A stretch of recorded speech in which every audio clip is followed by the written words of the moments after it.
Hi guys, it's me, Trudy Lee. How's everybody doing? I am doing pretty well. We have lots of birthdays in June, so we've been doing birthdays. Was my granddaughter on the 6th, and then my grandson on the 9th. So we just had his birthday yesterday. We were going to go to the pool. It was so hot, you guys. It was 101 degrees, and that's here in Bulverde. In San Antonio, it was probably like 103, 104, a little bit warmer, but it felt like 106. It was too hot to go outside. Even after 5 o'clock at night, it was hotter than heck. And this cool air blew in. That always happens, right? Y'all hear me saying that over and over. It's crazy weather. And all the humidity is gone this morning. And it was so cool. It was in the 60s this morning when we got up. So it's only supposed to get up to like 92, like 10 degrees less than yesterday. But the air is dry and it feels wonderful. But it was just incredibly hot yesterday. But we had a good time. We stayed in the house and we played um, games. It's all adults.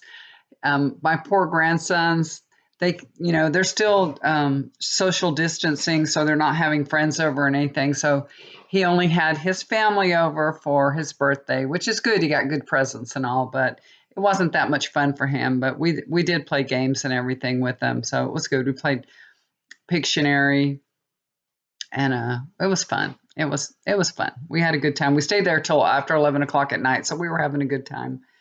And we weren't even drinking. It's a kid party. But anyway, everybody's doing well here. I hope you guys are doing well. It's crazy. The things that are going on, it's just crazy. When that tropical storm, Cristobal, I never made a recording about it or anything because I had, asked my spirit guides about it before it landed. When it was in the Gulf, I was, asking, is there something I need to be worried about? Tell me about this storm. And I'm going to tell you what I got from them. They're like, they showed me a black eye. And my guides told me it does pack a punch, but it leaves behind a black eye. And it means that it's not pretty and it'll leave a mark, but it's not devastating. So I figured it was going to be okay. And it never turned into a hurricane. So, and that's what they told me. They said it's not going to be a hurricane. So I wasn't too worried about it. And I never made a recording about it because I felt like it's going to be fine. It's not going to, you know. Okay. So the first day of summer is June 20th, y'all. It's coming up and it feels like for me here in South Texas, it feels like summer started a long time ago. But it's not till June 20th. So it's going to be a long, hot summer. It really is. And as far as weather is concerned, I'm looking at for the rest of June. I don't want to go too far out, but for the rest of June, this is what I'm getting. There's only like 2.5 more weeks for June. I'm getting that there's going to be big storms and tornadoes. I don't see hurricane. I don't see a hurricane coming before the end of June. But I'm seeing there's some destruction, some big storms that cause a lot of destruction. Okay, so there can be some powerful, scary storms. I don't know. I haven't looked at the weather across the country or anything. Just right here where I live, and I haven't seen any weather on TV either. We've been busy, the last couple of days doing things with the family. But that's what they're showing me. So there could be some deaths associated with these storms because they're very destructive, very big storms between now and the end of June. That's what I'm getting. Okay, so if you live in an area and there's storms coming, please take cover. Take care of yourself, be in a safe place and everything. If you're living in an area where you get a lot of tornadoes and storms, because there are places in the United States I know that are, hit by tornadoes over like Tornado Alley. You live in that area, be careful, be really careful. But no matter where you live, if they're predicting a big storm coming your way, please get somewhere safe because there's big storms coming. They're like monster storms. That's what I'm being shown, monster storms. Okay. All right. So another question that I had for Spirit was about this. Now we're hearing all about defunding the police. All different cities, they're coming out and saying, defund the police. And I'm asking Spirit, is that what's going to happen? Are they going to start defunding the police? When you hear it and say it like that, it sounds so scary. It sounds like we're going to dismantle all our police departments, and then when you call 911 and you need some help, there's nobody going to be there to show up to help you. And that's not what's going to happen. That is not. They still want to have a police department, but actually the police departments are there's too much asked of them. That's what I'm getting. They have to play too many different roles. They're not really, they're to protect and serve, and all they're doing is policing. And they're policing situations that don't require policing. Okay, that's what I'm getting. So when they say defund the police, they mean fund different different social structures in our society that will protect and serve and help. Like if you have somebody that's having a mental breakdown or something, and they're acting crazy, and you just call the police. There's somebody in a public area acting crazy, and you just call the police, and then the police end up drawing their guns or tasing the guy or something, and really he's just having a mental breakdown and he needs a doctor. So there's going to be funding put in those kind of situations, organizations. Instead of having one police department, you're going to call 911 and they're going to say, what's your emergency? They're going to connect you with the right organization, whatever group that is needed for that situation, just like they do now. But they send the police no matter what. They ask you what your problem is, and then they call the police. But now they can call, well, just sometimes you need the fire department, right? So you call the fire departments, or you need a medic, and they call the medic. But there's going to be a lot more different entities to call from. That's what defund the police means, okay? And they're going to put these monies back into the community to help people that are of lower income, that are different races. And I'm seeing there's all kinds of different ideas are coming in. I'm seeing new ideas. And it's going to be good for our police.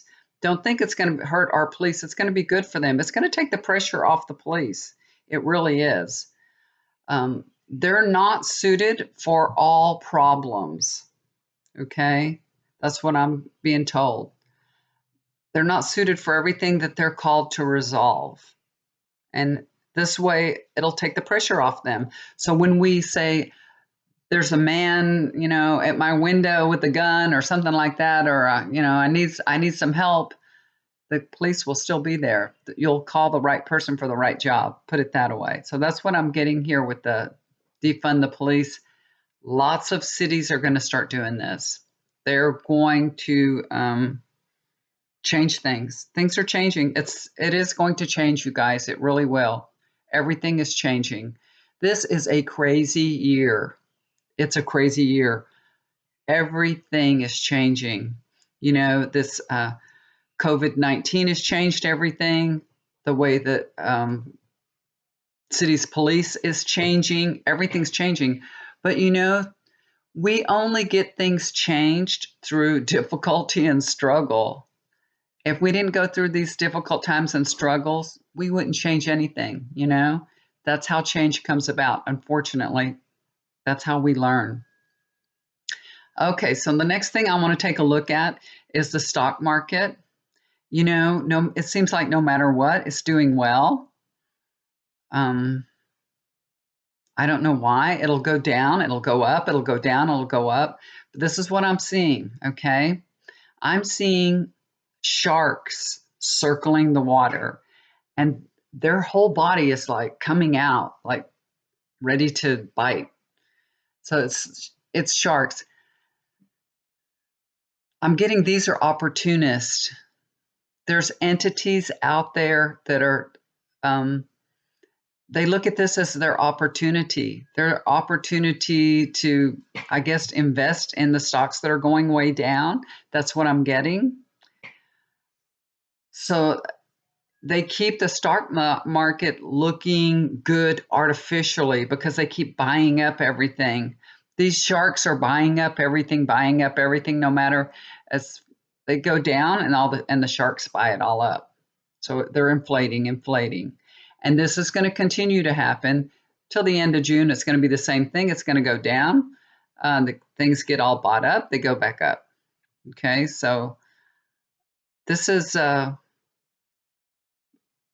I don't know. This is just people taking advantage of the situation. That's what I feel like. These sharks are taking advantage of the situation.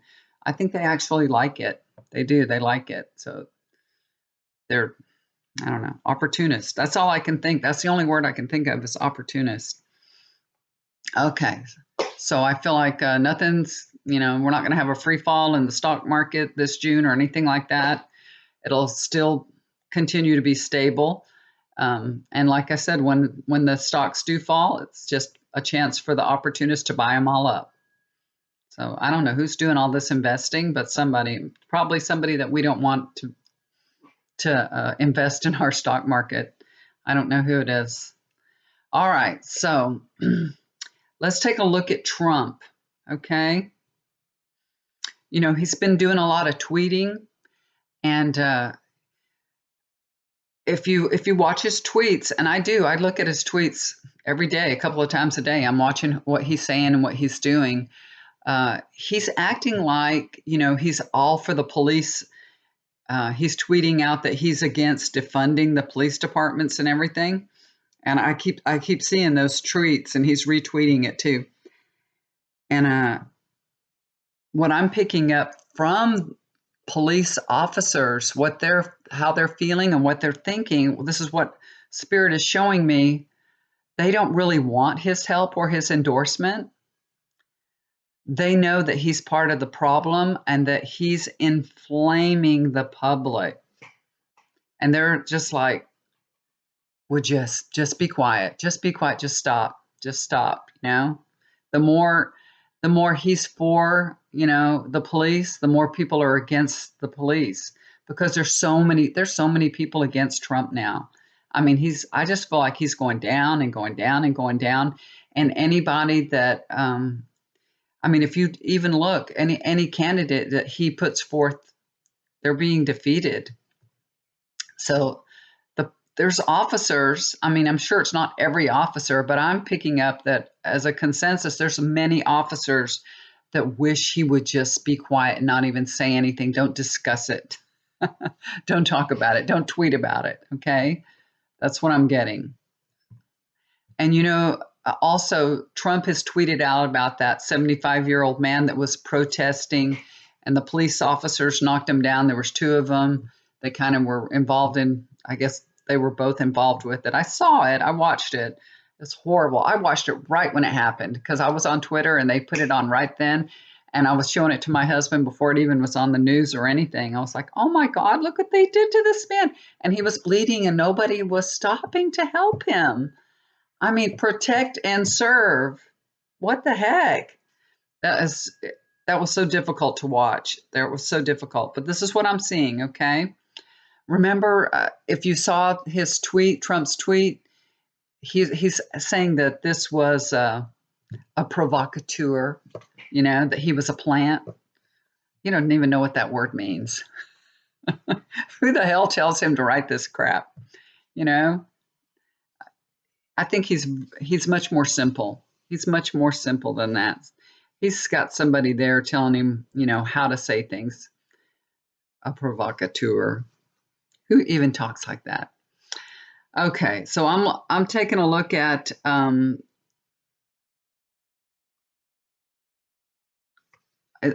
Guino. Is that what his name is?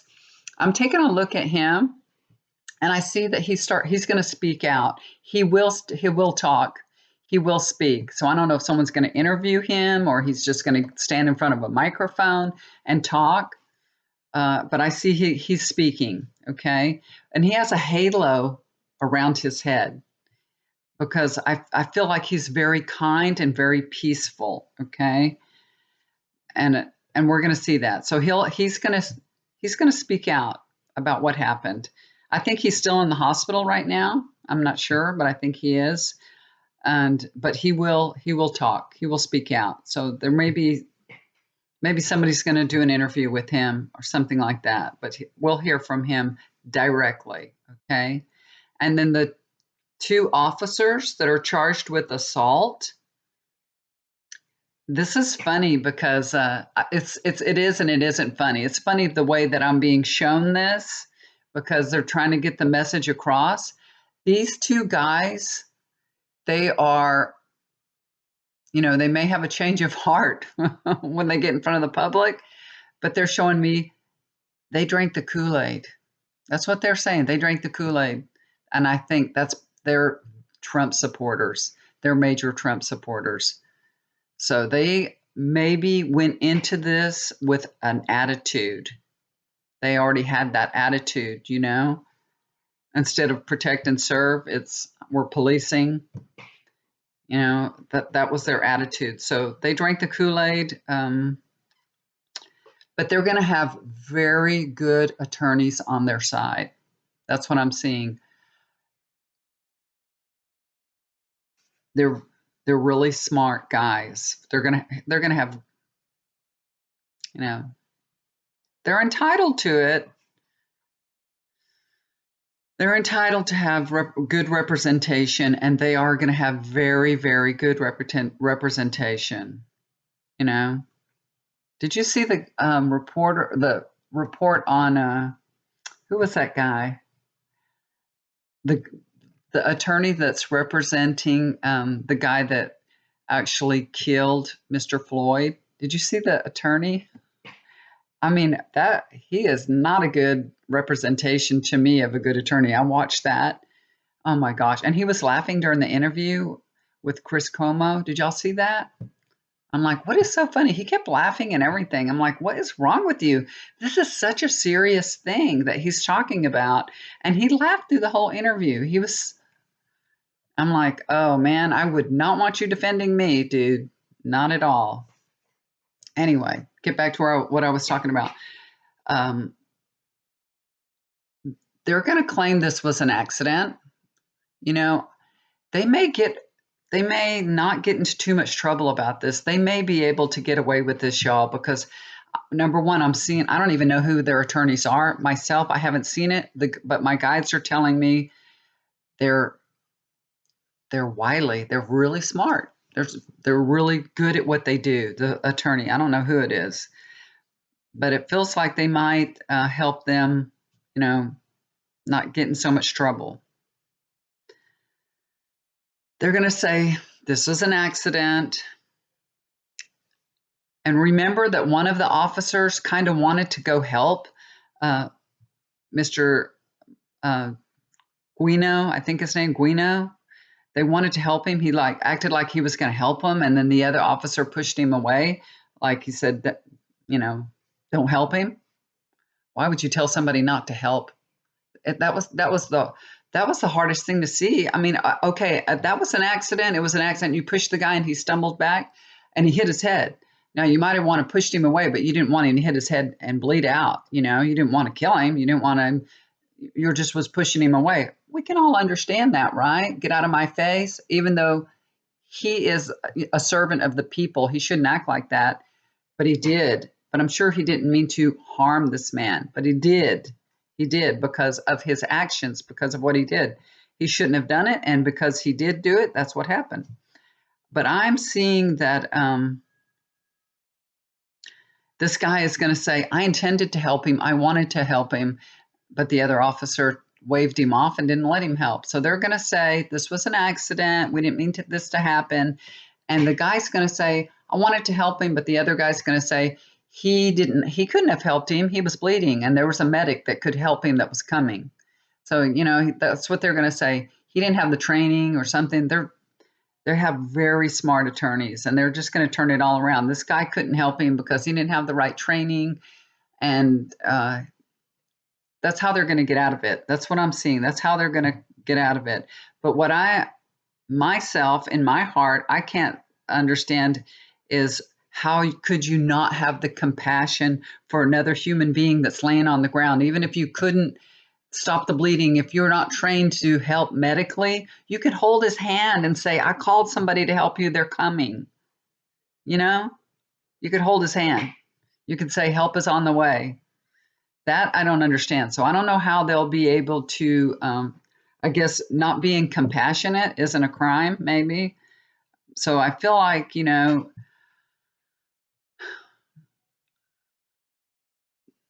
they may avoid a big, you know, a big sentence or something. They may avoid it because they're going to have such good representation. They really are.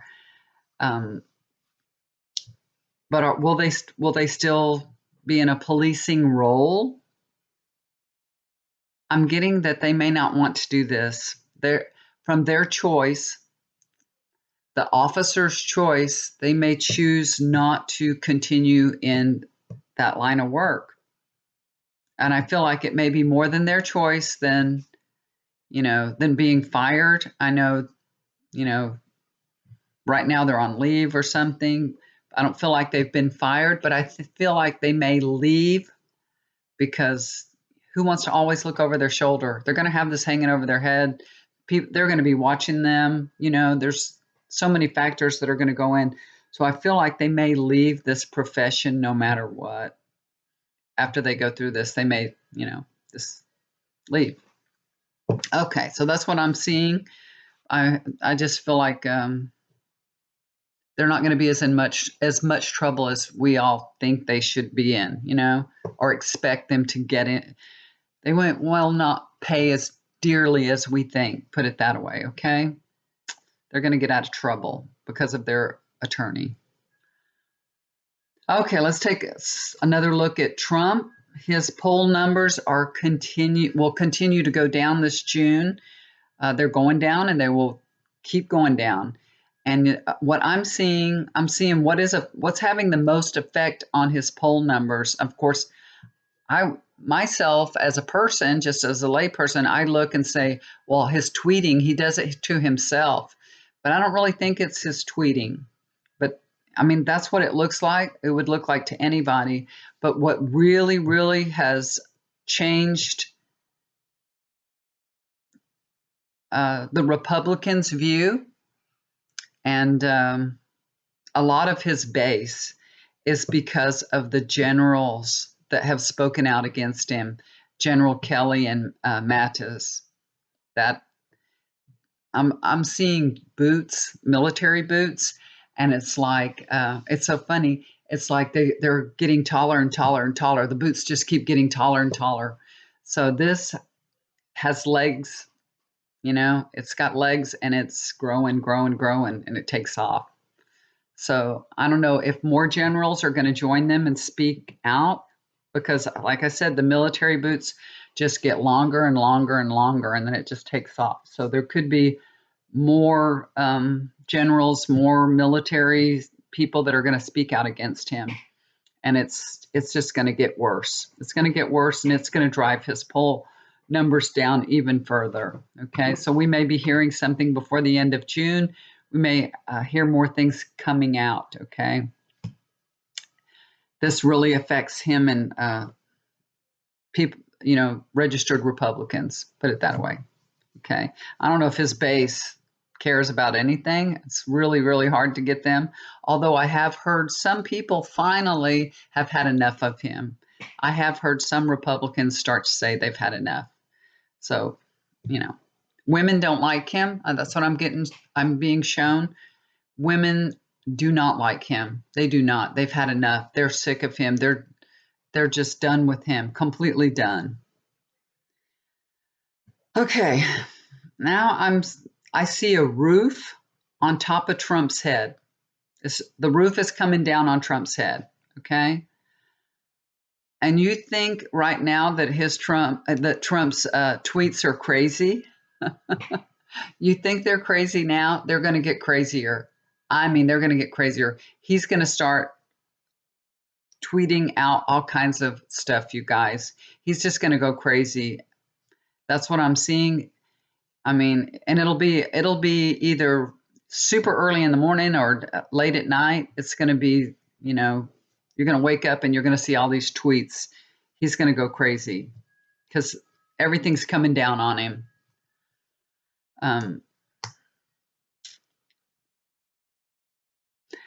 This is another thing that I'm getting. This is so funny. Even though all this stuff is happening and everything is coming down on top of him, he's holding on for dear life. I mean, he is. I see him like on a riding on a bucking bronco. He's on a bronco, but he's holding on. That bronco does not buck him off. It does not knock him out of the saddle. He holds on and holds on and holds on. And I mean, no matter how the horse twists and jumps and rears its head and all, he manages to keep holding on. So Trump will not go down easy, you guys. No matter what happens, he will hold on to the very end, to the very end. So it won't be this month that we'll see him leaving, or I don't feel like he's ever going to resign or walk away or anything like that. I feel like until we choose a president, that's what I'm getting, until the next election, until we choose a new president, he's going to be there. He's going to be holding on. And he will never leave on his own accord. No way. That's what I'm getting. Okay. So it ain't over till it's over, you guys. All right. So that's what I've got for you guys for now. That's for the rest of June, what's going on. If you got any questions or anything, let me know. Leave your questions down below on the comments. If you're new to this channel, welcome, welcome, welcome. Thank you for viewing, and make sure you hit the like button, subscribe to my channel, okay? All right, guys, and if you'd like to get a reading, I've been doing a lot of readings. That's why you haven't seen me too much. I've been doing many, many readings every day. So if you'd like to get a reading, I will make time for you. Don't worry. And the way I do it is I record the reading and I'll send it to you. You can watch it as many times as you like. Before I do the reading, you can, give me some questions or tell me what concerns that you have that you'd like me to focus on and address. And I can do a Celtic cross reading. I can do a love reading. I can answer questions. I'll do 3 direct questions, anything that you like. Okay. Just look down below, get my email me, and we'll set something up. Okay. All right, guys. Love you so much. Do something kind for somebody. It'll always come back to you. Bye for now.